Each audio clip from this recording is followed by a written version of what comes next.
Osier. Yeah. Yeah, I should have asked you that before we even went live, but Marina Osier is on with me today. So welcome, Marina. Thank you. Yeah, so do a quick little introduction of who you are and what you do at Prairie Engineers. Yeah, so I am the natural resources discipline lead at Prairie. So I help oversee our natural resources team. We've got a good crew, around 10 people on the natural resources team that does a variety of environmental work. And then I also do actively contribute to our ongoing environmental projects as well. Nice, very good. Well, let's just jump in. And so like if you could do any dream project that you wanted to, what kind of dream project would you want to do? Yeah, that's a great question. We have a lot of exciting ongoing projects already at Prairie, but something that I find really exciting is the opportunity to contribute to ongoing research or studies to explore other environmental or conservation practices that can be applied kind of at landscape scale. So there's a research component there that again I find really exciting to pursue. I'm actually really passionate about grasslands or prairies, which fits in really well for working for a company called Prairie. I love the Great Plains, so that's sort of a general overview of the type of project. But there's a lot of things that we think might work, um, but maybe just need a little bit more investigation. And so if we can contribute to that, and then apply it in in our work with our clients, I think that really excites me. So yeah, to tease that out a little bit, like the grasslands and the prairie, what is it that you think draws you to that kind of landscape and environment? Well, honestly, a lot of our country was grasslands. Even in the eastern United States, historically, we had a lot of open grasslands that were maintained by fire, and so it just kind of like historic landscape context. I just find it fascinating. Grasslands are some of the most diverse ecosystems on our planet, and they're very threatened. Actually, our grasslands in North America are extremely under threat, but we do still have some intact grasslands, um, around. And I love the view. I love to be able to see long distances. I'm just kind of a plains kind of person. So just the landscape context is attractive to me, in a So general like sense as well. whereas so I love going and hiking in the mountains, Uh-huh. but in order for me to go hike in the mountains in Colorado, I have to drive across hours and hours Yep. of grasslands in Kansas before I get there. And Yep. you seem to have a much better appreciation for them than I do. Yeah, I think that's a common sentiment, though, especially when you talk about driving across like Kansas and Nebraska, because the interstates are placed, frankly, in the flattest, kind of more boring parts of those states too. But if you're able to get off the beaten paths, like Kansas, I used to live in Kansas. There's caves and cliffs and all sorts of stuff associated with our grasslands in Kansas that you'll never see from the interstate. But I don't blame people because you're taking the interstate to get somewhere, and so then you see the easy place as it was to build the interstate. So Maybe next time I go hiking, I should plan a little bit longer trip and go enjoy some of the more interesting parts of our grasslands other than where the interstate lies, right? right, yeah, I can give you some tips. I've got some good spots. So Good deal. So, what's something that your friends or family don't really understand about what you do, and you wish they did? Like, what do you wish they knew about what you do every day? well, I think that they think that I spend a lot of time running around the grasslands or outside, and I certainly do in my personal time, and my work has a lot of tie to the outdoors. But trying to tell them how much paperwork I do, not so much associated with the company but associated with the type of work we do. there's a lot of um, there's a lot of technical environmental documentation that we do, and so it is a lot of desk work. Not complaining, but people don't, when you hear environmental scientists or natural resources, a lot of people think, oh, you're running around outside every day, which would also be a dream.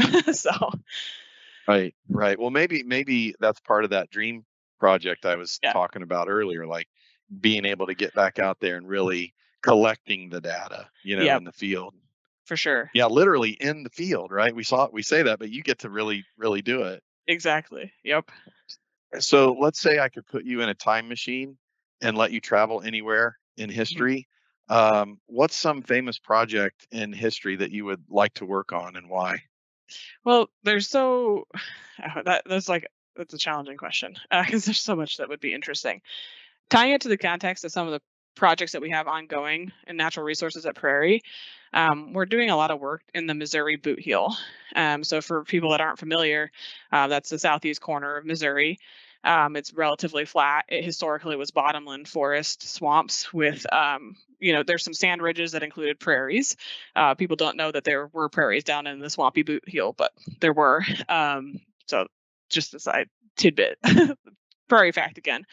Um, so I think, and I guess adding more context. So then historically, that land was drained in the early 1900s for agriculture. And so it looks vastly different now than it did, prior to European settlement and prior to our drainage. Um, and there's little inclusions still of like what that area used to look like. And when I go down and talk to landowners in the area, some of them even have historic memory or family memory of what that area looked like.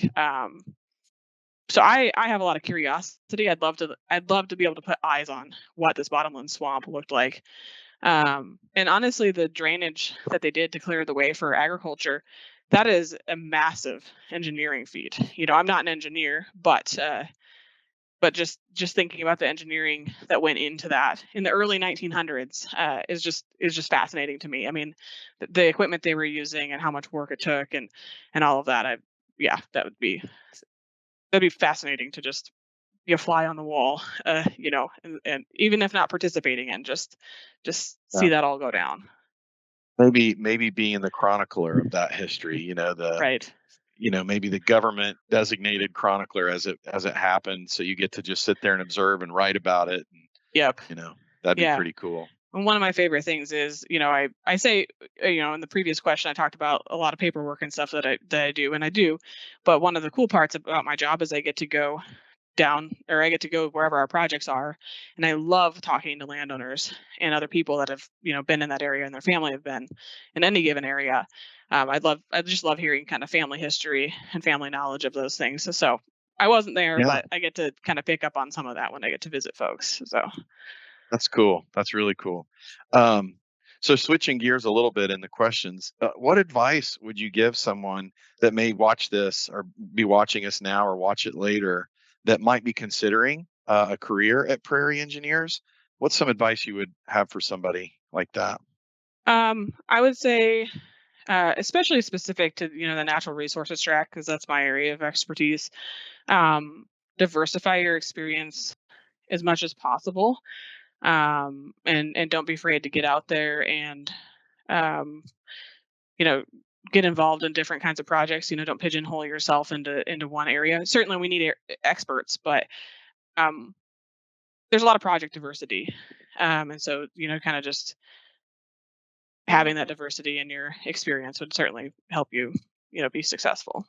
Yeah. So diversity of experience, making sure you kind of have a Yeah. broad scope of interest and experience in a number of different projects. Um, so as you've been a part of Prairie, what kind of professional fits in best with our culture? Like, what kind of person do you think really thrives at Prairie? I'd say folks that are good, active, enthusiastic communicators. We've got a really, really awesome team at Prairie. In multiple disciplines, obviously engineering and various types of engineering, and then natural resources and mapping, and folks that are excited to talk to other people in other disciplines and kind of grow their knowledge. Um, there's a lot of seem to be the most successful and the best fits for sure. Yeah.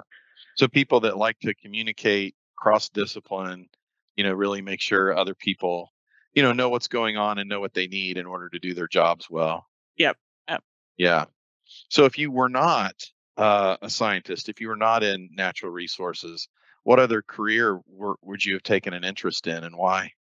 Well, kind of funny because it's not at all related, but it was between this career and becoming a music teacher, like a band teacher specifically. I have a lot of personal interest in music, so I don't know, kind of Yeah. picked a route, and not I don't regret it, but that would be probably the other way I would have gone. So are you still enjoying music as a hobby, even though it's not your career? Yeah, I'm not currently active in our local community band, but since I've, graduated from college and that sort of stuff, I often play in our community bands, just to stay active in music and Hmm. working, interacting with people in the community. So, Nice. Um, what's a project that you're just really really proud of, and why are you proud of that project? so we do our team does a lot of work with the National Environmental Policy Act, environmental assessments, and watershed planning. And we have some people that have a lot of experience in that space, and then we have some people on our team that have a lot of other experience that's valuable, but not so much in that kind of Mhm. environmental assessment space. And we recently submitted a project, a watershed plan in Illinois. It's still under review, but it's in the review process. And I'm just really proud of our team in general for kind of learning on the fly. We sort of inherited pieces of the project, and so there was a lot of learning as we went along as a team. And we've gotten really excellent feedback from the client that everything that we've produced has been more than satisfactory. So just really Yeah, excited about and that. I didn't know Marina's answer to any of these questions, so I'm just learning. And one of the things that in your answer that really stuck out to me was one of our primary values as a company, which is a can-do attitude. And it's like that project exemplified that attitude of like, we may not know exactly what we're doing in the moment, but we're going to learn, and we're going to learn quickly, and we're going to get the job done and get it done well. Like that can do attitude is part of the spirit of our company. And so I was glad to hear you say you picked a project that actually put that value on display. Yeah, absolutely. Yeah. What's something that you've learned in having to collaborate with other teams and other disciplines at Prairie?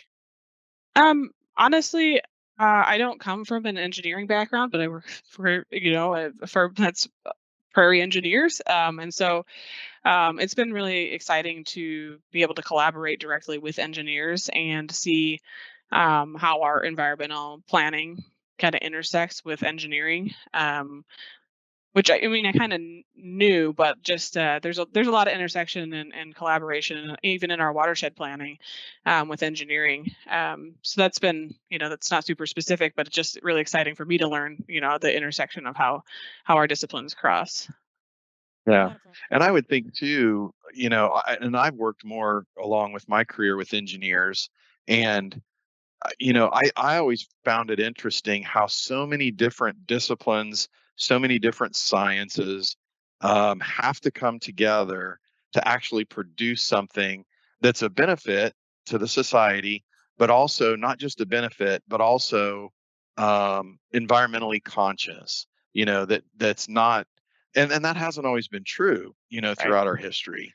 And so to see these projects come to life with a sensitivity to the ecology of the area, and, protecting the wildlife and protecting the native species, and, everything that you're very concerned with and your team is very concerned with. I think that marriage is getting prettier, right? It Yes. hasn't always been a great marriage, but that marriage is getting healthier. Exactly. Yep. Yep. Yeah. Cool.